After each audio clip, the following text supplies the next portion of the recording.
For centuries, the pyramids of Egypt have been called tombs. That phrase rolls easily off the tongue. The pyramids were tombs for the pharaohs. But if that's all they were, why build them on such a massive scale? Why align them with stars, solstices, and cardinal points? Why include shafts that lead nowhere, voids hidden for millennia, and texts carved into walls like spells?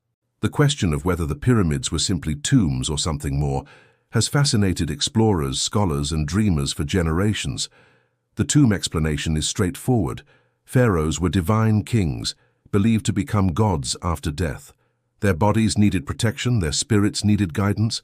The pyramid provided both, a sealed chamber for the body and a towering monument to mark their journey to the afterlife. Archaeological evidence supports this. Sarcophagi have been found inside many pyramids. Funerary goods, though often looted, once filled their chambers. Inscriptions in later pyramids, the Pyramid Texts, make explicit reference to the king's afterlife journey. By this logic, pyramids were monumental tombstones, bigger than anything before or since. But the story is more complicated. The Great Pyramid of Khufu, the largest of them all, presents puzzles. Despite its grandeur, no mummy of Khufu has ever been found inside. Some suggest it was stolen long ago, but others point to the absence of typical burial goods as suspicious. If the Great Pyramid was solely a tomb, why is its burial chamber so stark, containing only an empty granite sarcophagus? Then there is the question of scale. Building a pyramid required tens of thousands of workers, decades of labor, and an immense mobilization of resources. Was this effort justified simply to bury one man? Or was there a broader purpose, religious, political, or even technological, that we have not fully grasped? Astronomy provides clues. As we explored in earlier episodes, the pyramids at Giza mirror the stars of Orion's belt. The shafts in Khufu's pyramid point toward Orion and Sirius. The entire complex aligns precisely with the cardinal directions. These alignments were not accidents. They suggest the pyramids were designed as cosmic instruments, connecting the pharaoh's soul to the heavens. In this sense, the pyramid was more than a tomb. It was a resurrection machine, a stairway to eternity. The pyramid texts reinforce this idea. Utterances describe the king ascending to the sky, transforming into a star, sailing with Ra across the heavens. The pyramid was not just a house for a body. It was a launch pad for a soul. Every angle, shaft, and alignment had symbolic power, guiding the pharaoh through the duat, the Egyptian underworld, and into the embrace of the gods. Some scholars go further.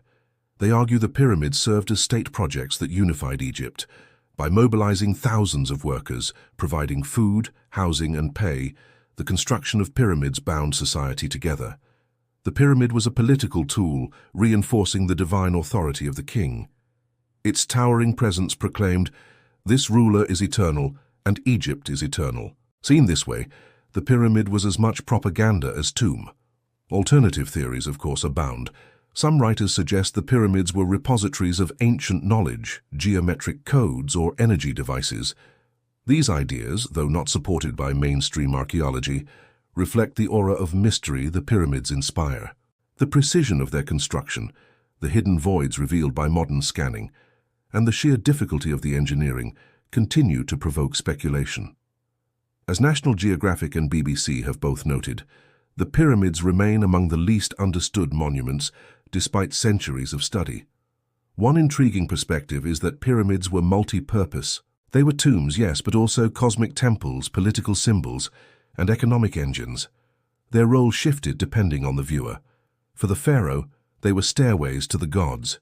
For the priests, they were ritual sites. For the workers, they were sources of livelihood and identity. For the state, they were symbols of unity and power. To reduce them to tombs is to miss their full meaning. Archaeological evidence supports this layered interpretation. Surrounding the pyramids are vast complexes of temples, causeways, and smaller tombs. These were not incidental. They tied the pyramid into Egypt's religious calendar, serving as stages for rituals tied to the sun, the Nile, and the gods. The pyramid was the centerpiece of a sacred landscape. Even the architecture reflects complexity. The hidden chambers, false passages, and symbolic shafts suggest functions beyond simple burial. Why carve narrow shafts pointing at stars if the pyramid was just a coffin? Why build massive voids above galleries if no one would ever see them? These features speak to ritual and symbolism, not just practicality. Modern science continues to probe these questions.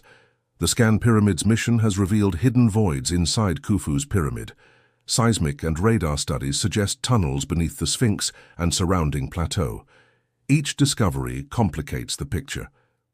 As Nature reported in 2017, the pyramids are still revealing new secrets. So what were the pyramids? Tombs, yes, but tombs transformed into cosmic devices, propaganda tools, engines of unity, experiments in architecture, symbols of eternity. In truth, they were all of these things. That is why they endure in our imagination, not just as stone, but as riddles in stone.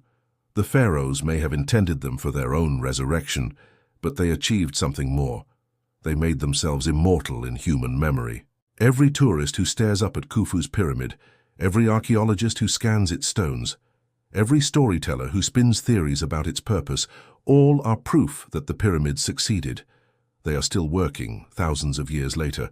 And speaking of working, there's one mechanism you can activate right now, the subscribe button. Think of it as your own personal pyramid function. Instead of carrying you to Orion, it carries you straight into the next chapter of this journey. In episode 13, we will shift focus to the workers themselves, the men and women who hauled blocks, baked bread, and carved stone. Without them, no pyramid would ever have risen. Their story is just as important as the kings they served.